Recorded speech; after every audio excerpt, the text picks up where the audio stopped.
G'day guys, welcome back to the channel, and today we are here to review round 2. Now you may be a bit surprised that it's coming out so early. The reason why that is the next couple of weeks we're going to be testing how we are going to release the review every single week. So this week we'll be releasing 3 separate review videos, one for the first 2 games of the week, the second one will be the 4 games on Saturday, and of course the final review will be on Sunday for the Sunday games. So let's not waste any more of your time, let's get into the first game, Carlton v Hawthorn. So the Thursday night contest at the MCG was a little bit rainy conditions throughout the night, and despite Carlton playing a lot better than they did last week, in the end it was the Hawks who proved too good and won by 20 points. 60 to Carlton, 80 to Hawthorn. Now there was one injury concern from this game, which was Connor McDonald. He had his ankle caught under a tackle in the second term and was subbed out soon after, so there is potential that this is a serious ankle break. It's very similar to Errol Gould's injury that he did in the preseason. Hopefully that's not the case though, because he's a real up and coming forward / midfielder for the Hawks, so hopefully he's okay.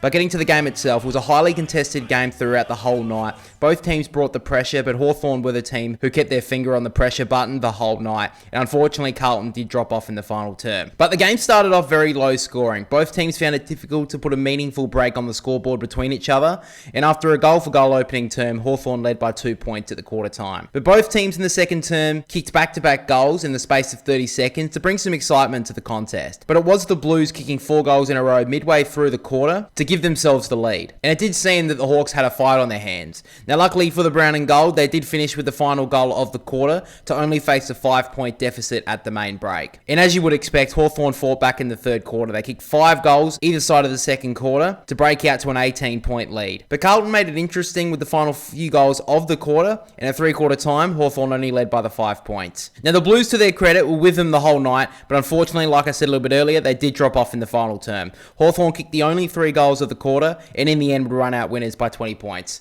So Carlton, it was a lot better of a showing than it was the week before, but it was still another loss, and I'm very concerned with their forward line. Obviously, Harry Mackay was a late out in this game. Curnow looked very underdone, and Curnow with no impact, it showed that they couldn't kick a winning score. They only kicked 8 goals in the end, with Patrick Cripps having to carry them in the first 3 quarters. When he dropped off in that final term, unfortunately, Carlton couldn't keep with the Hawks. But on Hawthorn's point of view, they are becoming a real contender in my opinion. They're so versatile. Their forward line is so dangerous. Every single one of their forwards is dangerous on their day. There's no easy out for opposition teams when you've got a Hawthorn lineup that is potent with goal kickers. Their defense stands up against most pressure, and their midfield is one of the more underrated midfields in the comp. But let's get to the statistics in this game. Starting with the multiple goal kickers. For Carlton, it was only Zach Williams with the 2. For Hawthorn, Mabior Chol with the 3 goals. Watson, Hardwick and Gunston all with 2. On the disposal count, Paddy Cripps led the Blues with the 29. Chera and Hewitt with the 28. Walsh with the 22 and Cottrell with the 20. On Hawthorn, Newcomb with the 32, top of the game. Day with the 26. D'Ambrosio with the 25. Ward with the 24 and Amon with the 22. And then on the AFL fantasy point of view, top scorer for the Blues was George Hewitt with the 120, Tom de Koning with the 107, Chera with the 100, Walsh with the 99, and Patrick Cripps with the 88. And on Hawthorn, Newcomb with the 142, top scorer for the game, Ward with the 101, D'Ambrosio with the 94, 91 to Amon, and 82 to Cam McKenzie. But guys, before we get to the votes for this game, of course, we have the members vote. How the members vote works for you guys. For the review in 2025, a 3-2-1 voting system is awarded for every single game of the AFL season on the channel. And each round, players who receive 3 votes in the game have a chance to get a bonus vote. I will decide the 4 best players from the round, who will enter a poll exclusive for channel members to vote on, and the winner of that poll will receive the bonus vote for the round, the members vote. And at the end of the 2025 AFL season, every vote counts. So this is your chance to have your say on the 3rd ever Boundary Riders medalist. So if that appeals to you, or if you just want to show some extra support on the channel, then make sure to click the channel membership link down below and join in the fun. But for now, let's get back into the video. The members vote for round 1, after a brilliant performance against Fremantle, has gone to Bailey Smith. But now let's get to the votes for the Carlton v Hawthorn game. 3 votes went to John Newcombe, 2 votes went to Tom De Koning, and the 1 vote went to Josh Battle. Now, with Will Day being watched heavily by George Hewitt, Warple out with injury over the last couple of weeks, Newcombe really stood up. He had clearance dominance throughout the whole night, 11 tackles, 32 touches, doing his work in both ways, and was insanely good. Led from the front for Hawthorn in the midfield last night. Tom De Koning did have my 3 votes at three-quarter time, dominated Meek up until that point, but in the final term, the Hawthorn ruck finally showed some fight. But De Koning was still very good for the Blues, and it truly showed when he did come off the ground. Carlton looked at a much worse lineup. Now, Cripps was close to getting 1 vote. However, when his team needed him in the final term, Nash held him at stoppage and limited his impact. And this is why I gave the 1 vote to Josh Battle. Now, the Banderotas medal, as some of you would know, is not just about disposals, but also impact and your influence on a team. And Josh Battle was brilliant last night.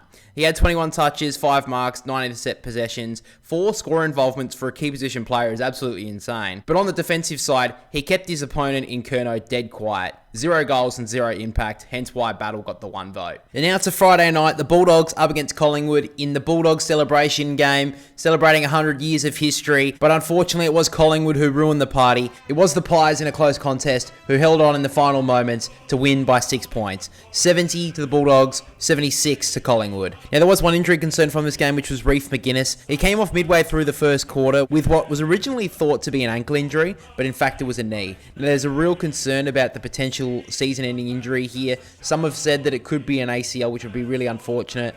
Reef McGuinness finally getting himself into the senior side and may miss the rest of the season now through an ACL. So hopefully, good news, but the Pies are fearing the worst. So let's get to the game, and it was an absolute onslaught from the Dogs early. Every time they went forward, they looked like scoring, and Footscray's defense was rock solid against the Pies forwards. Now, the Dogs kicked the opening 5 scores of the game, which included 3 goals. However, as the quarter went on, Collingwood started to work into the contest, finishing with the final 2 goals of the opening term, and faced a 6-point deficit at quarter time. It was a lot more of a roller coaster in the second quarter. Collingwood started with 2 quick goals to take the lead, but the Dogs responded with 2 of their own to regain the lead. The game became much more of an arm wrestle as both teams started to fatigue as they got closer to half time, but the Dogs did hold on to a 5-point lead heading into the main break. The Pies started well in the third term. Their pressure was elite and kicked the first 2 goals of the quarter, but didn't take full advantage of their momentum. Footscray held firm for as long as they could, but after conceding a late goal to seal side bottom, at three-quarter time, Collingwood led by 8 points. But heading into the final term, it seemed like Collingwood had the early ascendancy, and when they kicked the first goal of the quarter,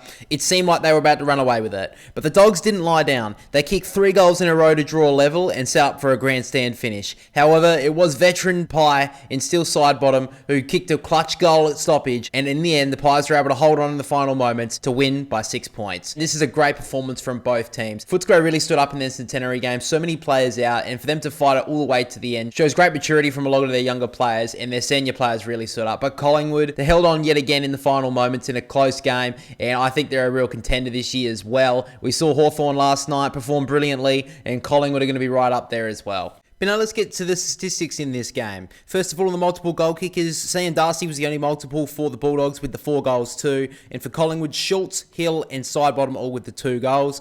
On the disposal front, Liberatore had the most for the Dogs with 34, Dale 31, Richards 27, Fraser 23 and Kennedy 21. On the Pies, we had Nick Dacos with the 39, Pendlebury 26, Josh Dacos 25, Lipinski 22 along with Steele Sidebottom. And on AFL fantasy scoring, Liberatore top for the Dogs with the 109, English with the 101, Darcy with the 100, Dale with the 96 and Richards with the 92. And for Collingwood, Nick Dacos top scored for the game with the 136, Schultz with the 106, Cameron with the 100, Josh Dacos with the 85 and Sidebottom with the 84. But now let's get to the votes. 3 votes went to Nick Dacos, 2 votes went to Tom Liberatore, and the 1 vote went to Sean Darcy. Now, Nick Dacos, I think he was the best in the first half when they were really challenged. And in the second half, he definitely proved his class when they needed it, when the Bulldogs were bringing that pressure in the final term. And he had some big moments in that final quarter as well. So that's why Nick Dacos got the 3. Tom Liberatore was brilliant. Probably would have had the 3 votes at three-quarter time, but in the final term, I felt like Nick Dacos had a little bit more impact than Tom Liberatore, but he was still brilliant throughout the whole night. And he's really led from the front the last couple of weeks with the injuries to a lot of their senior midfielders.